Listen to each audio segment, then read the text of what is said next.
open market operations, you know me that I always realize things late, I talked about the forward. It was not like about the forward linkage that is with the international trade. I meant to say that permanent open market operation and temporary open market operations.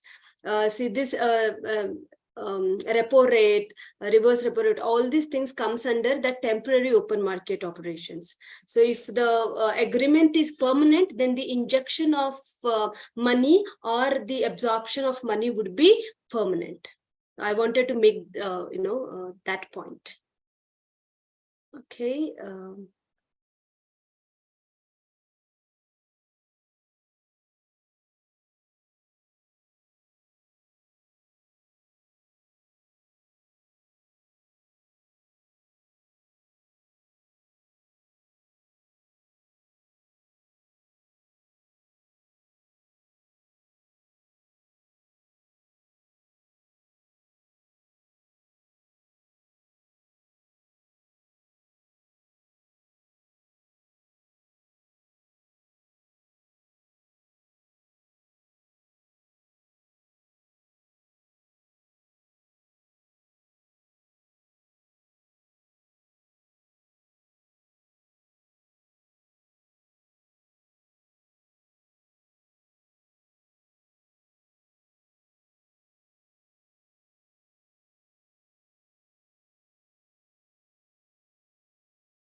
So do you have any doubt in chapter 3, money market?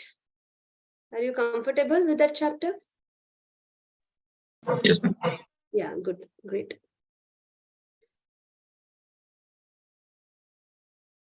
You must be knowing that now the foundation students have all these chapters. And there is no cut in the syllabus. All the problems, all the concepts, everything is kept as it is. Yay. So, just to make you feel good about it. Yes, ma'am.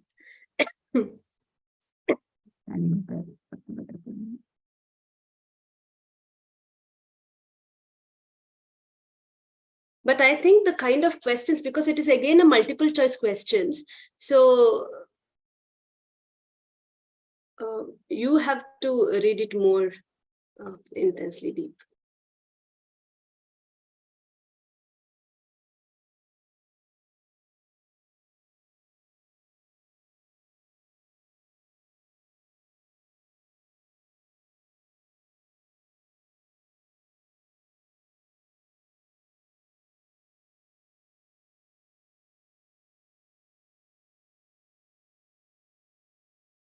No, I'm scrolling it down slowly because at least, it should, whenever the word comes in front of your eyes, you should get the image. That's the only way you will know that you have understood the concept.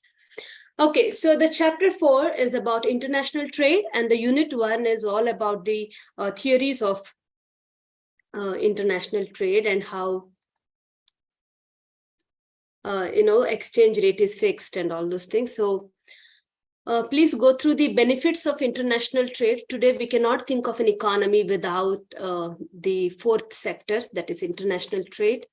So we have American laptops on the Indian labs and, Japan's automobile on the Indian roads. So that's international trade. And we think of making a lot of money to go to Switzerland for a trip. So that's international, that's open economy. Okay, that's open economy. Okay, so the important theories. First, we come with the mercantilist view of international trade. Mercantilists are basically the traders, the one who found the sea route to different places, and then they started the, trade. So what they felt about the international trade. So basically, they were into accumulating wealth from the different places of the world, and their aim was to have a favorable balance of payment. So that's the thing. And the real exchange rate kind of a theory came with Adam Smith, that is theory of absolute advantage. So it is about the trade between the two countries. It is a two country, two commodity framework.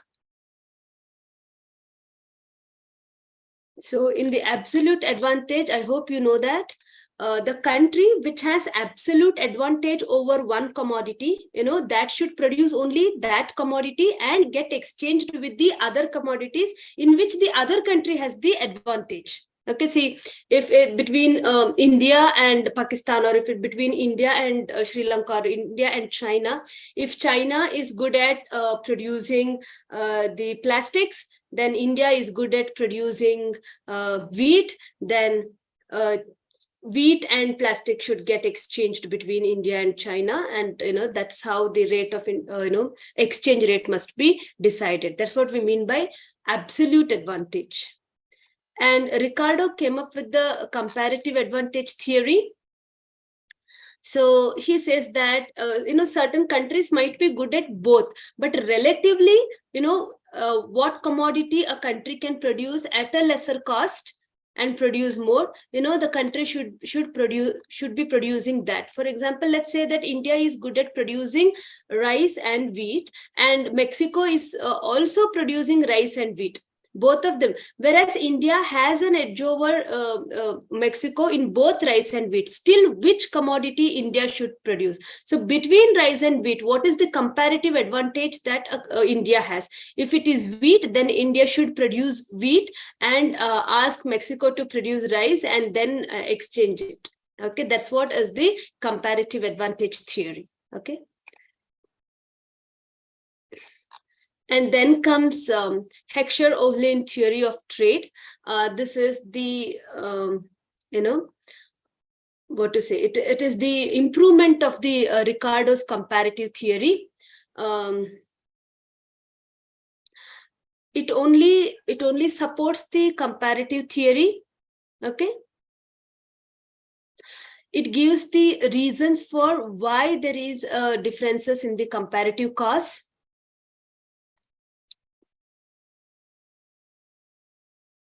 So it's a modern theory. The differences are written here.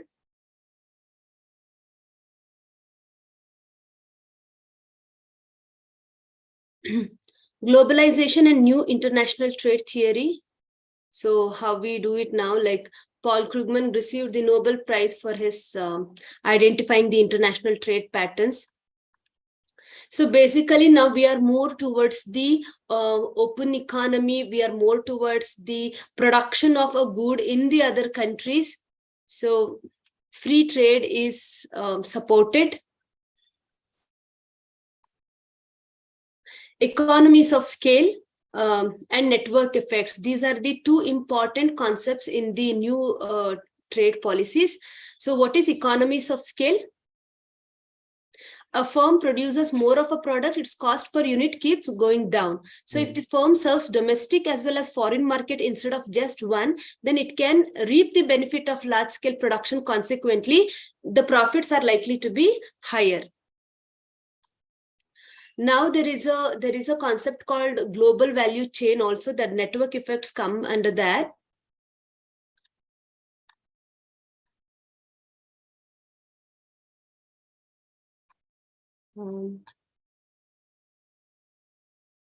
So this is about the, 1 second, sorry.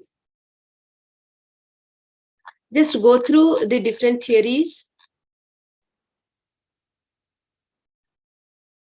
Then the instruments of trade policy, this is important. Tariffs. And there are different types of tariffs. What is tariff? Basically, taxes or duties imposed on goods and services which are imported or exported. There is specific tariff, ad valorem tariff, and mixed tariff. What is specific tariff? Specific tariff is the fixed amount of money per physical unit, or according to the weight or measurement of the commodity imported or exported. So this tariff can vary according to the type of good imported, whereas ad valorem tariff, when the duty is levied on a fixed percentage of the value of the traded commodity. Specific is for the amount of goods, ad valorem is for the value of goods. Okay. Ad valorem tariff is levied as a constant percentage of the monetary value of 1 unit of the imported good. Anyway, mixed tariff.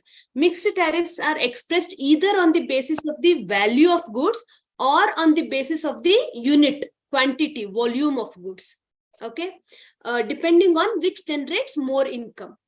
So if it is beneficial for an economy to put a tax on the volume of goods, then it will go for specific. If it is a value of goods, then it will go for an ad valorem rate. So it can keep changing. So that is mixed tariff. Compound tariff or a compound duty is a combination of an ad valorem and a specific tariff. That is, the tariff is calculated on the basis of both the value of the imported goods and a unit measure of the imported goods. It is generally calculated by adding up specific duty to an ad valorem duty. And then technical or other tariff, these are calculated on the basis of specific contents of the imported goods. That is, the duties are payable by its components or related items. And then tariff rate quotas. So tariff rate quotas combine two policy instruments, quotas and tariffs. Imports entering under the specified quota portion are usually subjected to a lower tariff rate. Import above the quantitative threshold to the quota face a much higher tariff. So please do understand the difference between quotas and tariff. What is quota? Tariff is taxes imposed on the goods and services, whereas quota is? It is like they control the amount of goods and it's a restriction on the amount of goods flowing into another economy. Okay, so if there is a quota, it means that, you know, a country can sell only 100 units of car in USA or in India. So then that is quota. Okay, the restriction on the amount of goods flowing into the economy. Okay.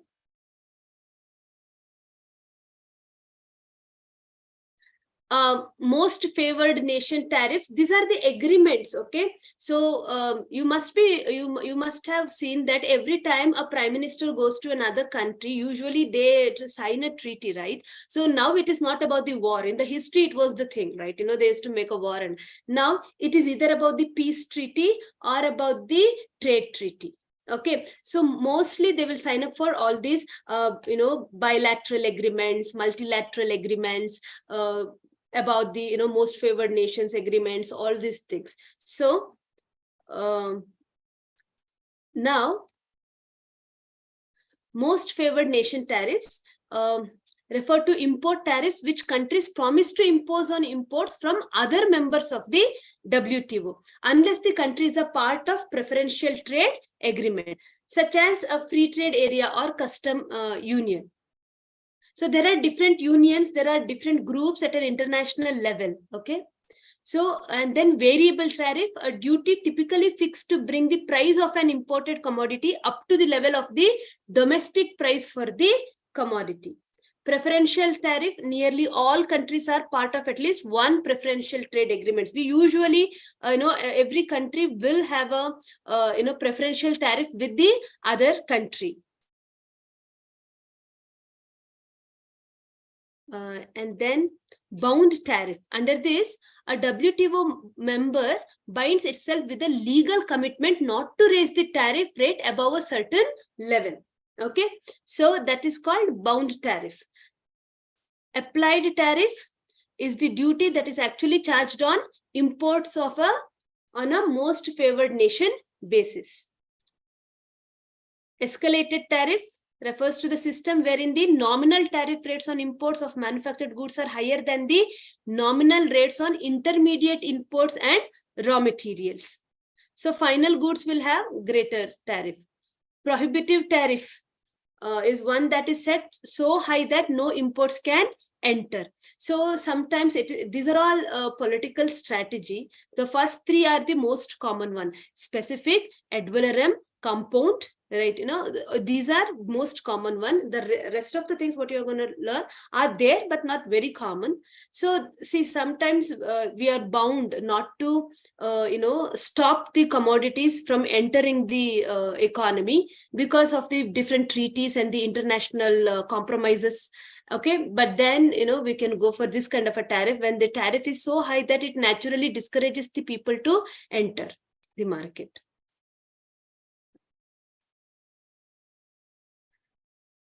Import subsidies.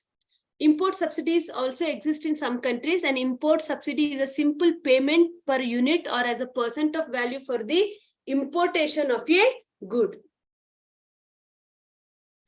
Tariff as a response to trade distortions. Okay. This is, some countries will be engaged in the unfair trade practices. So to control that also tariff is used. Anti-dumping duties. What is anti-dumping? What is dumping, by the way? If a country sells the products at extremely low prices in a foreign country, say below the full average cost of the product or below the selling price, such that it harms the interests of the producers in the importing country, then it's dumping. Especially if my country, I have produced too much in my country and I want to get rid of the excess production. But since the market is already saturated in my country, I'm going to another country and dumping all my products there. So will it be a problem to you or to your country or to the host country where you have dumped the products? The host country where I've dumped. Right. Yeah, because that will create a massive distortions, massive problem in the domestic economy. Okay, so China has done that a lot. I mean, it's still doing. Okay, so anti-dumping duties, and then countervailing duties are tariffs that aim to offset the artificially low prices charged by the exporters who enjoy export subsidies and tax concessions. Okay, go through the effects of tariffs. These are simple things. Non-tariff measures. There are other techniques too. Okay, other than the tariff, they are non-tariff measures. One is technical measure, okay, like product quality, food safety, environmental protection, national security, and protection of animal and plant health, all those things. So many of the times, say earlier, not now, like in 90s, beginning of the 90s, many of the Indian products were rejected in the international trade by using the child labor or without compensating for the overtime work done by the people. So all those things. So quality of product, how it has been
Can you hear me? Yes, ma'am. Yes, ma'am. Yes, ma'am. Yeah, one break.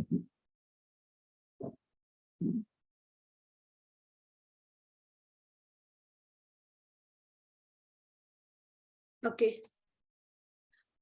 Can you give me the permission to share the screen? Yes, ma'am.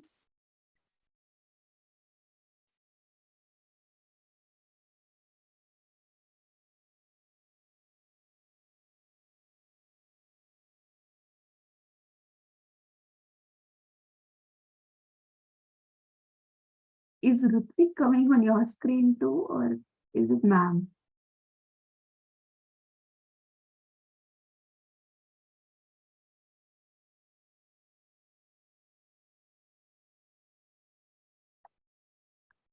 No, 1 second. Who is on your screen, guys? You are on our screen. I am on your screen. Okay. For me, Ritvik is on your screen. So There is some glitch. The moment I start to share the screen. Okay, can you see the screen? yeah, I mean it started. Not yet. Yes, ma'am. Now we can.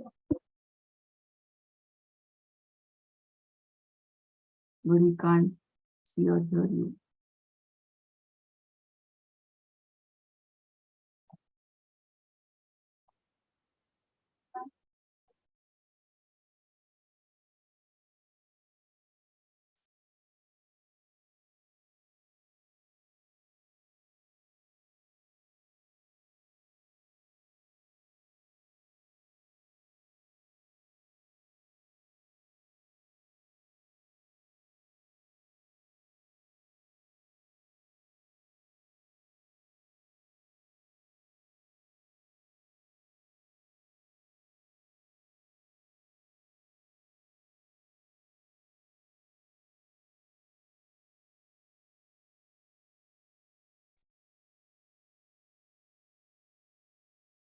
Can you hear me now?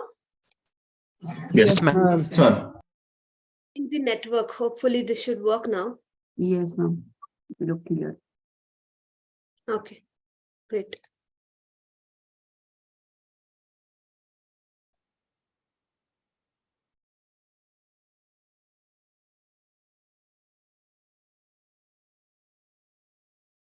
So we did discuss about the non-technical measures, and now we have the technical measures, SPS, TBT.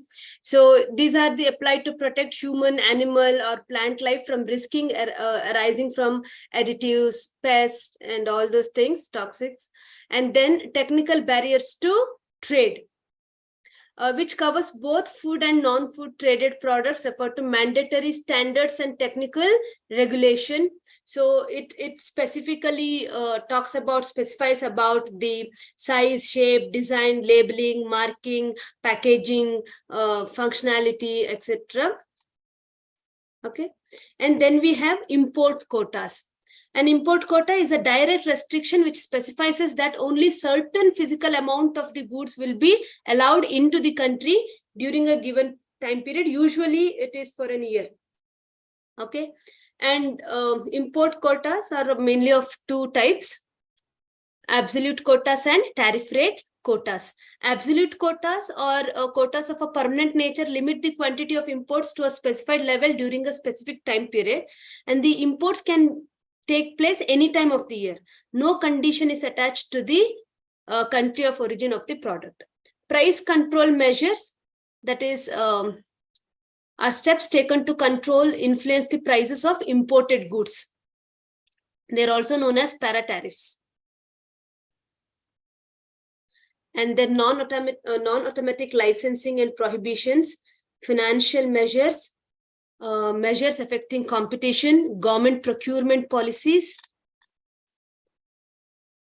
So these are all technical things. And then we have TRIMS, that is trade-related investment measures.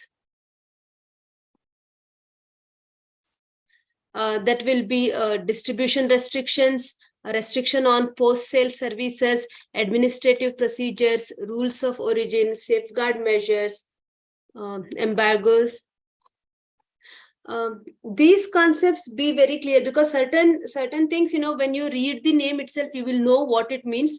But these are the technical words. It is a total ban imposed by the government on import or export of some of all the commodities to a particular country or regions for a specified or indefinite period.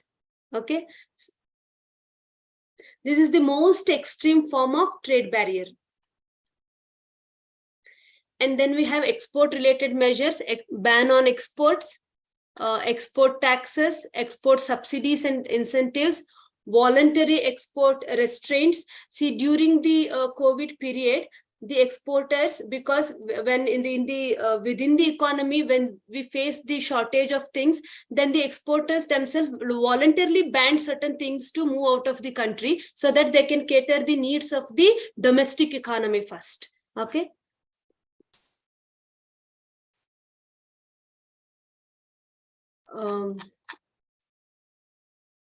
This is about the different trade measures or techniques with which we do the trade.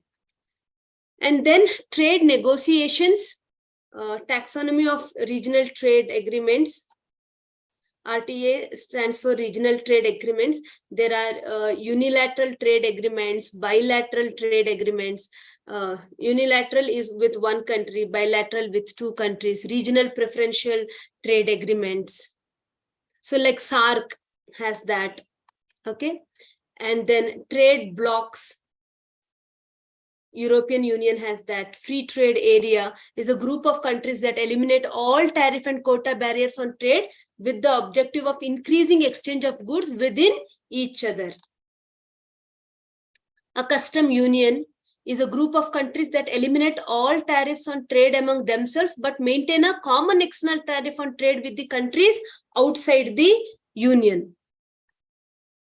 Then common market depends on a custom union by providing for the free flow of output and of factors of production within that. Economic and monetary union. Okay, shall we, can you think of, do you know the examples of this? So can you think of the example for these things, so then it will be easier for you to remember?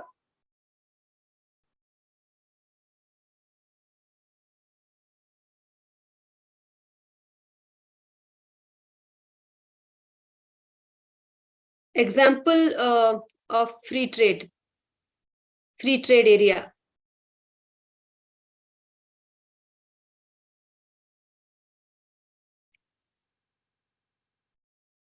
Have you heard of NAFTA? NAFTA, NAFTA? Yes. So North American Free Trade Agreement, that's one of the important, very known one. Okay. And then can you think of example for what's next? Custom union.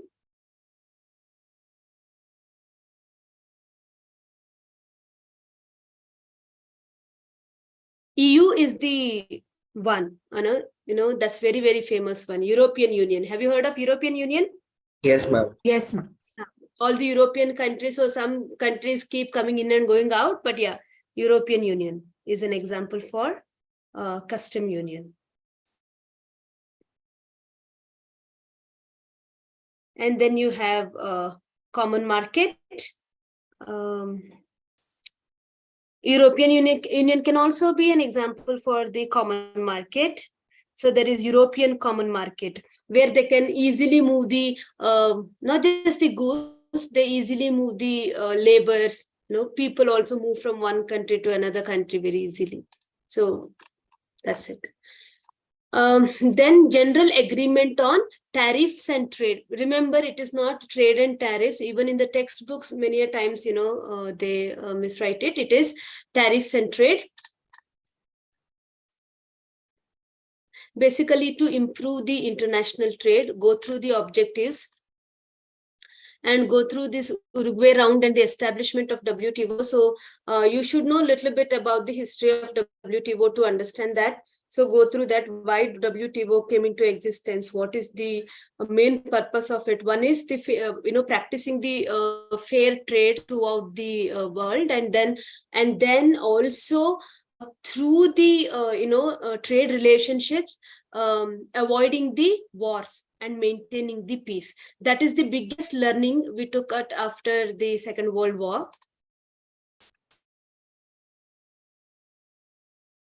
So there are many rounds like Doha round, Qatar, and now the Uruguay round. But this is very Uruguay round is considered to be very important. So whenever it is nothing but, whenever the WTO has its conferences in different places, that becomes the round, Tokyo round, Doha round and all. So 6 objectives of the Uruguay round, go through it.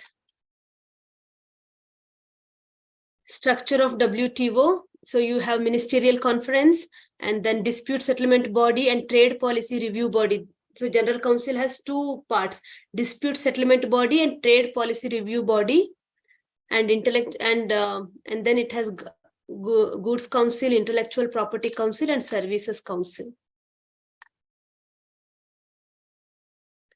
AOA, SPS, MFA, all these are important WTO agreements. Go through the WTO agreements.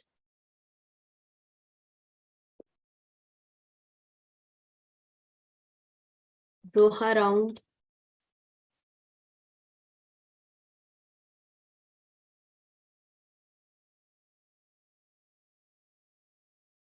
And its impact after 20 years, how things have happened. And now the G20 economies. G20 is something, from the last 3-4 weeks, you have been hearing about it. So the G20 is an international forum for the governments and central bank governors of 19 countries and the European Union. Some of the key goals of G20 is, of course, promoting the international financial stability, coordinating macroeconomic policies, address climate change, promote sustainable development, reduce poverty and inequality, enhance global governance, and all these things.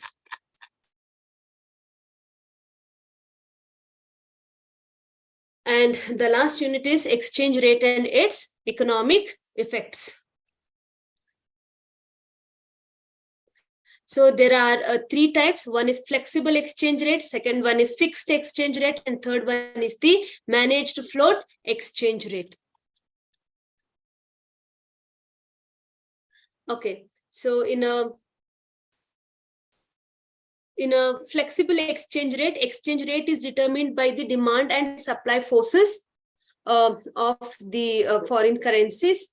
Okay, and then like from India, if it is dollar, then demand for dollar and supply of dollar will decide the exchange rate of the dollar. So that is a flexible exchange rate where market forces play an important role, and along with the economic condition of the country. And then we have the fixed exchange rate. It's also called as pegged exchange rate. In this exchange rate, the exchange rate is determined by the government or the central bank or the monetary authority. Okay, so that is fixed exchange rate. So earlier we were in fixed exchange rate, but now most of the countries are in flexible exchange rate. And then we have actually managed floating exchange rate. It's also called as dirty floating exchange rate. In the managed floating exchange rate, it is the combination of both fixed exchange rate as well as flexible exchange rate. So the upper limit and the lower limit would be fixed. So in between, the flexible exchange rate would work. The moment the exchange rate crosses the upper limit or the lower limit, then the monetary authorities will intervene and fix up it to the nearest point of the fixed point. Are you able to understand? Again, the economy is allowed to work, function in the free system. It means that in the flexible system, again, the demand and supply forces will decide the exchange rate. So that is managed floating exchange rate.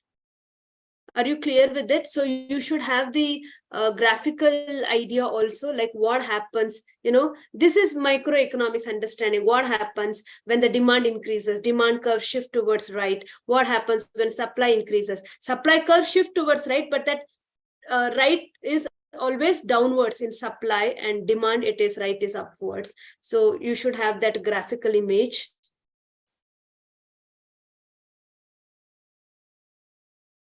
Nominal versus real exchange rate.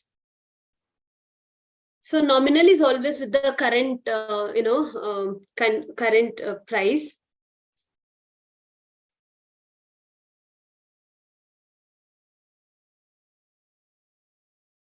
Real exchange rate is nominal exchange rate into domestic price divided by foreign price.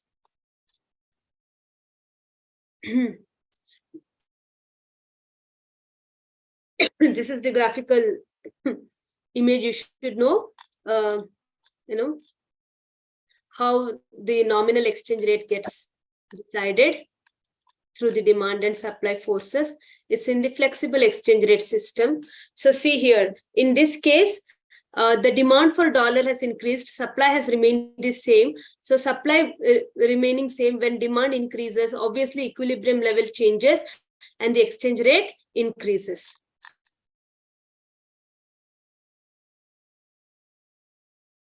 Okay, home currency appreciation under floating exchange rate. When supply of dollar increases, demand being the same, then the equilibrium price decreases, equilibrium point, and then the exchange rate decreases. It will appreciate the home currency value. So that is called appreciation. Okay. So let us be very clear about appreciation and devaluation and depreciation and devaluation, appreciation and revaluation. See, because these are the effects are same, but only done it in two different systems. Okay, remember,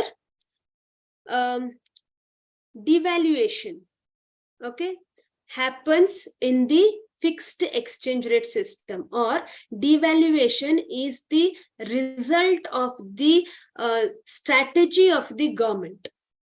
Whereas the appreciation, what you have seen, is the result of the change in the demand and supply forces for the foreign currency. Okay, this happens in the flexible exchange rate system. So devaluation or revaluation versus depreciation and or appreciation. So devaluation means reducing the value of the domestic currency by the government by increasing the price of the foreign currency, by increasing the exchange value, by increasing the price of a foreign currency. That is devaluation. Opposite to that would be revaluation, increasing the currency value of the domestic currency by reducing the price of the foreign currency.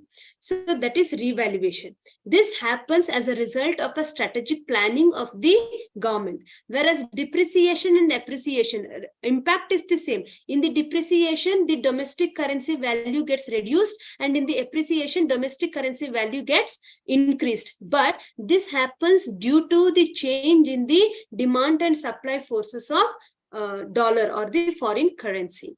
So the depreciation and appreciation is the result of the changes in the market forces, whereas devaluation or revaluation is the result of the strategic planning of the government. Am I clear? Yes, ma'am. Yes, ma'am. Please go through the impacts of exchange rate fluctuation. So what happens when there is a devaluation? What happens when there is a depreciation?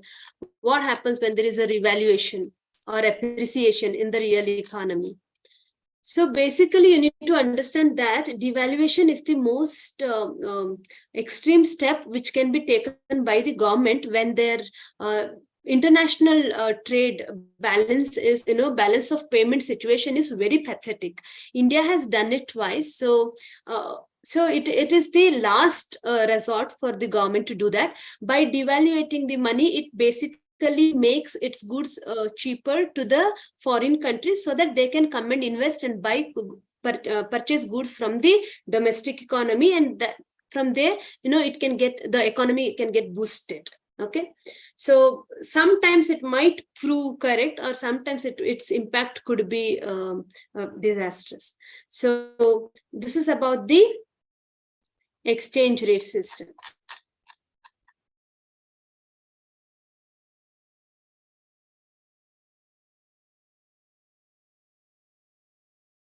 Okay, so theoretically we have covered covered in the sense we just brushed upon all the concepts. You have to tell me that how confident are you feeling about this subject? Whenever I was going through these concepts, were you able to understand, or were you able to visualize the diagrams if it is there, or the examples, or the meaning? If you can do that, then you have understood the concept. I tell you, in economics, it's all about that. Okay. And from the practical, problems point of view, one thing is that you have to be doubly sure of how you have done it. Okay, so you should consider only what you have to be considered, what needs to be deducted. To be very clear, you have to have the conceptual clarification, otherwise you can't do the problems, right? And then read the question twice. Sometimes there are unnecessary information given, so that may not be taken in consideration. Okay, so the key is to remain calm, read the question twice, understand it, and if you ever have a doubt, a little bit of doubt, then always compensate with the theoretical questions even after doing problems. But for that is you have to be really, really fast, and you have to manage your time. Yeah, that's there. So shall we do few problems? Shall we go through few question papers? Yeah. Yes. 1 second.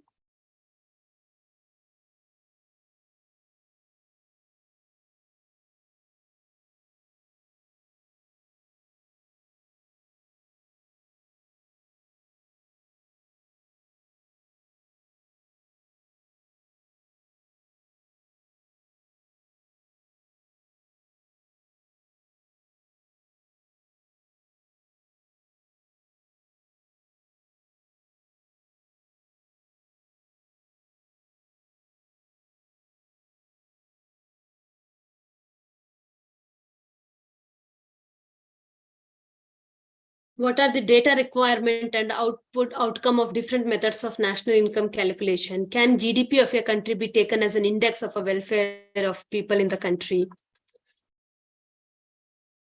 And then compensation. Okay, this problem, I think you can do this problem. Calculate national income with the help of expenditure method and income method. I think you should try this.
Done.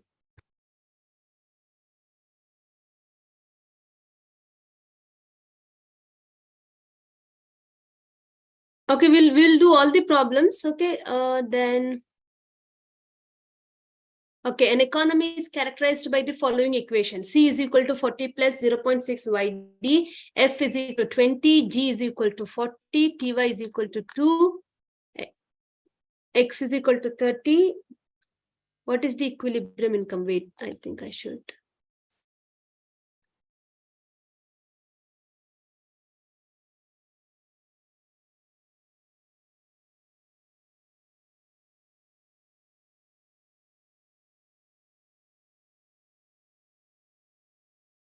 Solve the problem. What is the equilibrium income? Calculate trade balance and foreign trade multiplier.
Done.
most of you have got it correct. 4,140 crore in income method.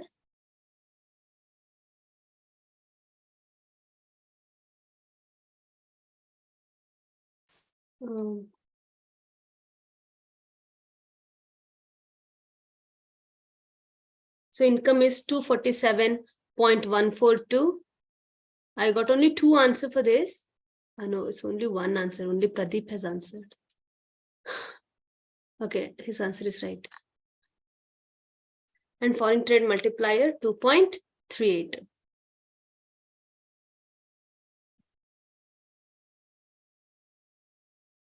Okay, we are only looking at the problem-based questions.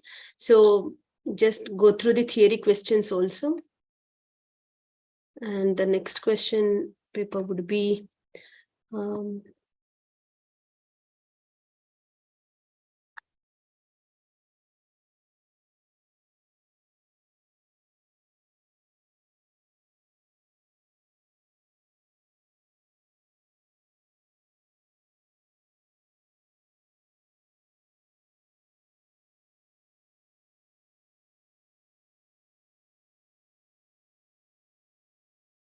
calculate the national income and personal disposable income.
Those who have completed can go to the next question too. Okay.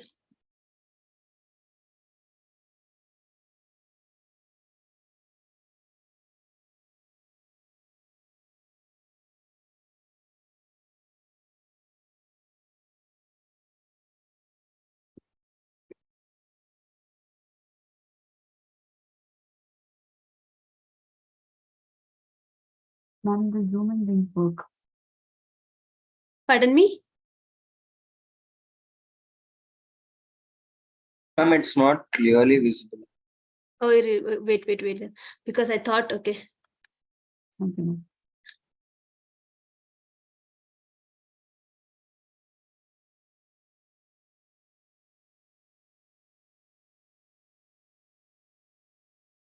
But there are two more components here. So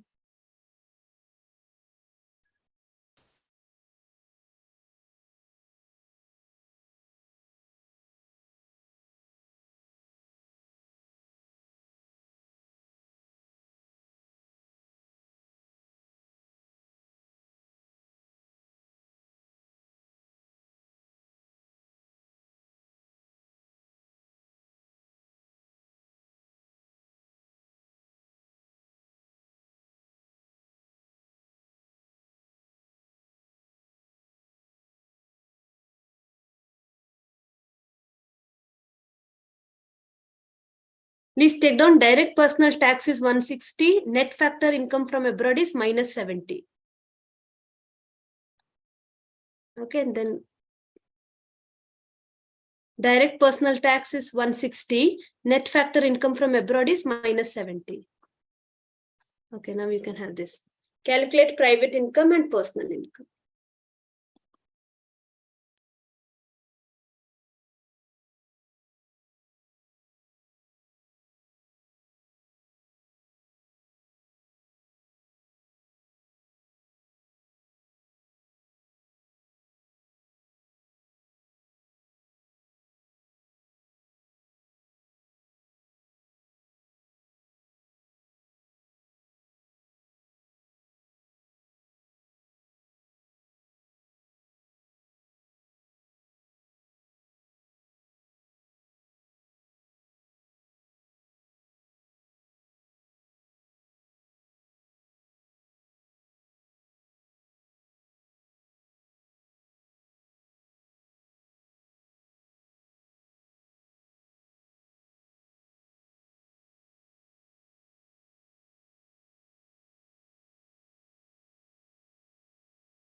And the third problem.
Shall we look into the answers? Yes, ma'am. I think this Yes, ma'am. national income and personal disposable income, most of you got it correct. Private income and personal income. Sorry, one second. Is it visible now? Yes, ma'am. Yes, ma'am. Yeah. So check your answers. That's it. You don't have to show it to anyone. And then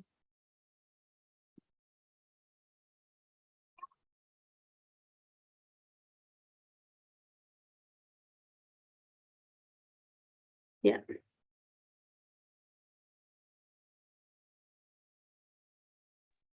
Ma'am, in the question, haven't they Hmm. given C equals to 170 plus 0.8 Y?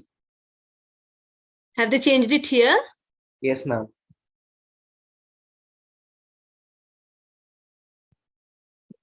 Where it is 170 plus 0.8. Okay. In the question, they have given 170 plus 0.8 Y. Yeah, that's how it has to be. A plus BY. No, ma'am. But in the Here answer, they have given 170 plus 0.80 YD. YD. Okay. Okay. No, then consider, see, this is the suggested answer. You just have to be, you have to consider the question paper components, elements. Okay. Yes, ma'am. Yeah, so it is a suggested answer. So there might be a chance of, wrong answers here. But yeah. So in that sense, what would be the answer?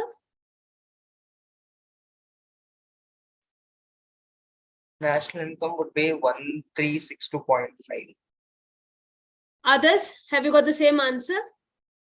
Yes, ma'am. 1362.5. Okay. Okay.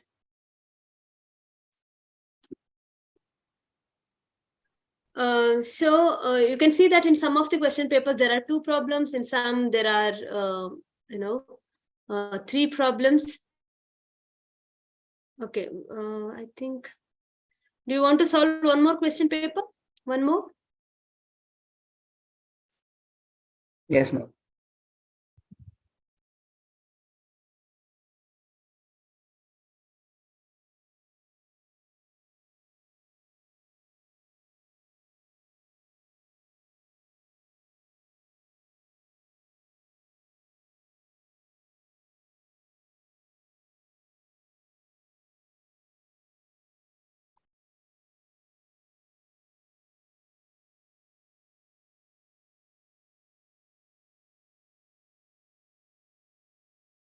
Have you done this last night, last evening?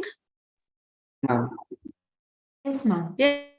Okay. Then this is January 2021. Okay. Let me share some other paper.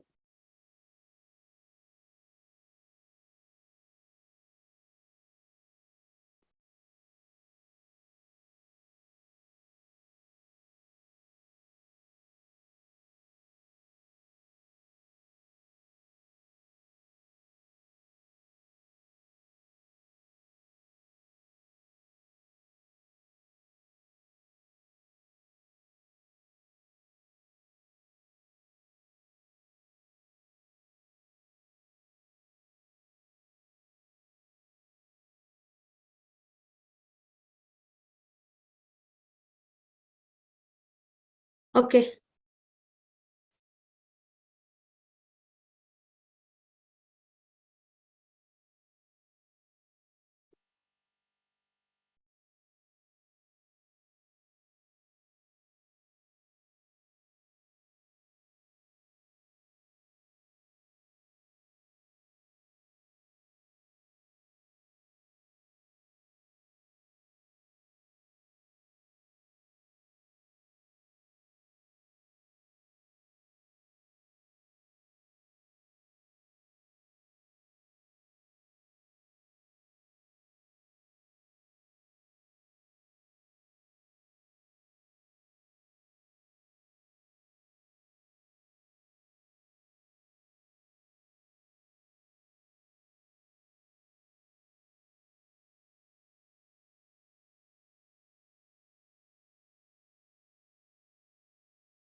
Those who have completed the first one, you can try B2, the nominal GDP, real GDP question.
Okay. So the answer is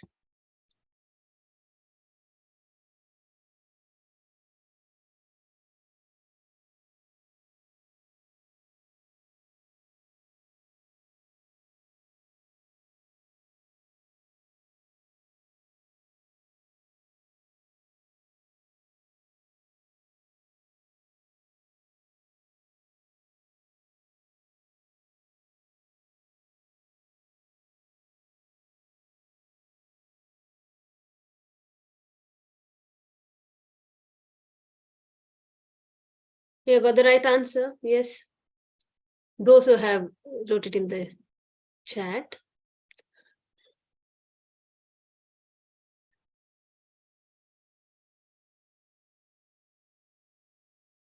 Okay, so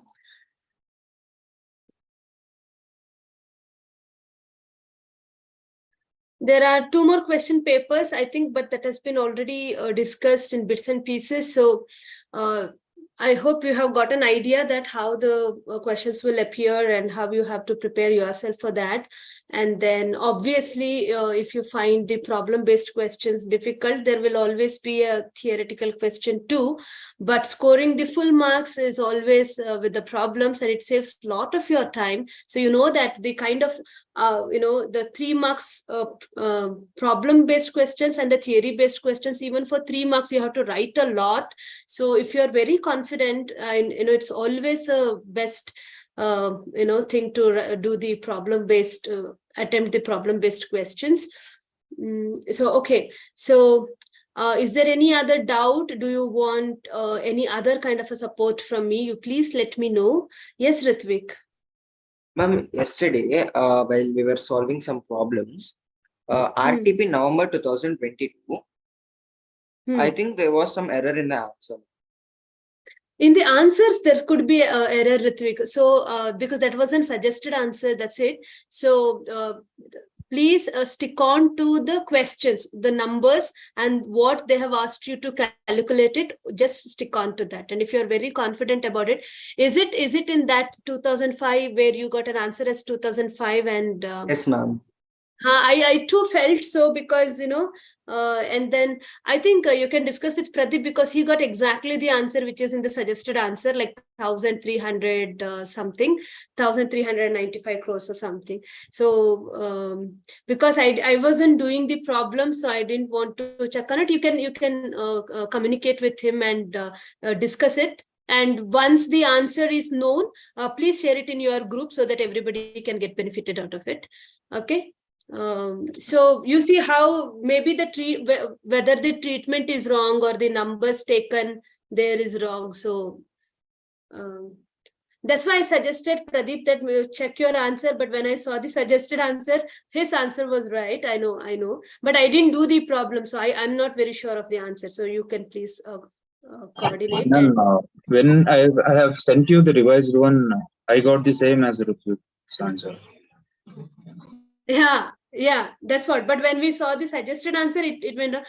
But still, no. Yeah, yes, you got the same as his. But you can check it again. Okay, so to be more clear about it, don't go to examination center with any kind of ambiguity, because now we are in the era of communication, so we must make the best use of it. Otherwise, theoretically, as I told you that every concept, if you are very clear with the examples, you please write it down. So you need not have to have a flowery language, but it has to be very clear. That's very important. Do the presentation well. And I can see that you have put in a lot of effort, and you are giving your best. So believe in yourself. You are not people's opinion. That's what I keep on telling all the time, that continue your hard work, and then be calm. I know that a lot of examination tips would be given by Shetty sir and all other people. So, but listen to your heart. You know yourself really best. So we all can only suggest. So, but don't. Nothing is greater than your life. Remember that. So don't overstretch yourself. Don't punish yourself. And learning and studying should be an enjoyment. It should not be a punishment. And it is not a task. Okay. That's not learning at all. So enjoy this. And the way you are interacting, the way you are, maybe when the mock test is done, you will feel all the more confident. But the way you are answering, I'm very, very pretty sure that most of you will pass with flying colors. So all the very best. If you have anything, you can ask me. Is there any because see, the only problem I found it in this revision session is that I was little hesitant in the other chapters, because I don't know what kind of a discussion happened in the class, and the examples were discussed in the class. So I was not very sure of it. So I don't know how much I was of a help to you. I just went through all the concepts. That's it. So all the very best. And if you want me to explain any of the concepts, if you want me to teach any of the concepts, you can let me know, but not now, because now I have to take up another class. So you can ask for one more class, and I don't mind taking it up.